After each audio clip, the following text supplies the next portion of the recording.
Nós vamos aprender sobre design thinking e inovação dos modelos de negócio. Uma das técnicas mais utilizadas na abordagem de design thinking é o pensamento de divergente e convergente para a geração de ideias. Utilizando o pensamento divergente, a ideia é trazer ideias que fogem do óbvio para solucionar esse problema. Na etapa de divergente, nós realmente procuramos criar opções variadas, novas abordagens sem julgamento, de forma espontânea e livre. É realmente um descarregar de ideias, então é importante anotar isso num bloco de notas, num caderno, num post-it, realmente deixar o fluxo de ideias acontecer livremente. Isso pode ser feito individualmente ou em grupo, tá? E já na etapa de convergente, nós entendemos como sempre foram executadas essas ideias.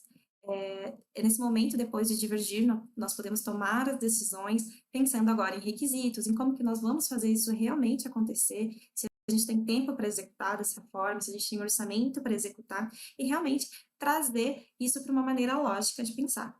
O pensamento convergente, ele é como as coisas sempre foram feitas, né? Como os sistemas já foram estabelecidos. Se nós partíssemos direto para o pensamento convergente, nossa solução ia ser muito parecida com o que já existe em outros lugares. Então, para realmente trazer ideias criativas, primeiro que nós fazemos a divergência, depois afunilamos com a convergência, tá?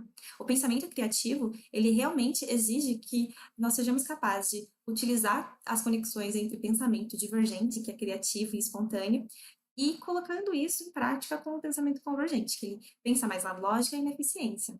Vamos ver aqui um exemplo de como que nós podemos executar esse pensamento divergente.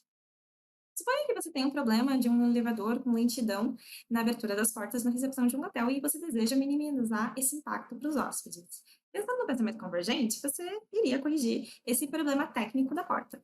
Com o pensamento divergente, nós podemos pensar em várias opções. Então, incentivar o uso das escadas, colocar um espelho na recepção, perto do elevador, né? Assim as pessoas ficam ocupadas olhando no espelho e não pensam muito no tempo que está demorando. Colocar biscoitos próximos do elevador, ter um funcionário solicitando o elevador antes, né, do hóspede, reformar o hotel e substituir por um tobogã, por exemplo. A gente está pensando sem realmente colocar um julgamento. Essa prática, né, de fazer o pensamento divergente da forma mais criativa possível, isso é uma habilidade. E se você abordar com o mindset grow, né, que é mentalidade de crescimento, cada vez você vai ficar mais eficiente em fazer isso. O mindset grow, ele foi um termo cunhado pela psicóloga e pesquisadora Karen DeWicke. Ela chegou na conclusão, durante os estudos delas, que as pessoas que têm sucesso, geralmente têm esse mindset de crescimento. Esse mindset de crescimento indica que essas pessoas, elas têm crença de que elas conseguem desenvolver as habilidades delas, elas estão dispostas a encarar os desafios, elas entendem que elas podem adquirir novas habilidades e que caso elas não tenham conseguido ter sucesso na primeira vez, elas podem tentar novamente com novas estratégias. Já as pessoas que têm a crença, né, de mindset fixo, elas acreditam que a inteligência dela e as habilidades são inatas e que elas já nasceram com isso. E caso elas fracassem em algo, elas sentem que isso nunca vai ser para elas e elas não buscam outras maneiras de executar isso, nem novas estratégias. E acaba que elas não atingem todos os potenciais que elas podem, porque elas ficam estagnadas. Ela também conseguiu entender que as pessoas que têm um mindset fixo, elas estão muito mais propensas a desistir dos objetivos delas e ter depressão, porque uma vez que elas não conseguem atingir algo, elas se sentem fracassadas e que elas nunca vão conseguir ter esse sucesso. Já as pessoas com mentalidade de crescimento, elas entendem que elas fracassaram nesse momento, mas que em outro momento elas podem adquirir, com as estratégias certas, essas habilidades, e elas se tornam muito mais resilientes apesar das adversidades. Durante as pesquisas, ela também conseguiu demonstrar que as pessoas realmente que têm essa mentalidade de crescimento, elas se tornam mais inteligentes e mais habilidosas.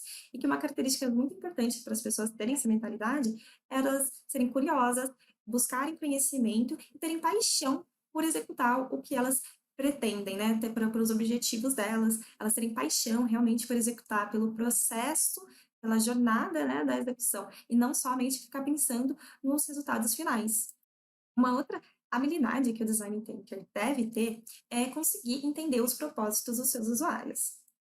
É importante que o design ele esteja atento para criar algo centrado nas pessoas, focado na melhorar a vida delas, com uma visão humanizada sobre os desejos e significados emocionais que o usuário dá para o produto ou serviço. E aí ele consegue criar, dessa forma, um design muito mais eficiente.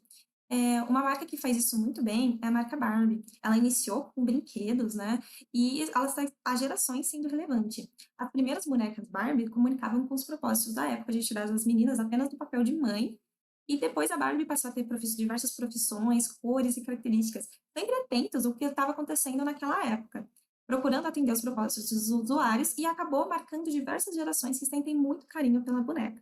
No ano de 2023, a Barbie lançou um filme que aproveitou a nostalgia dos usuários que têm carinho pela boneca e que agora adultos conseguiu novamente comunicar com os anseios desses usuários adultos e com a sociedade atual, entendendo quais são os propósitos individuais e coletivos desses usuários.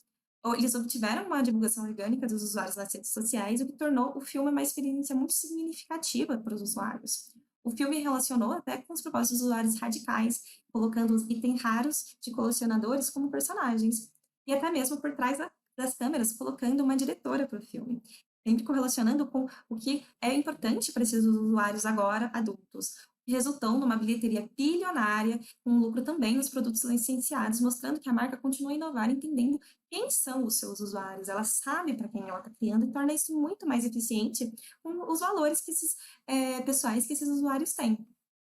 Bom, querida Alana, espero que você adote o mindset de crescimento, esteja curioso e bons estudos.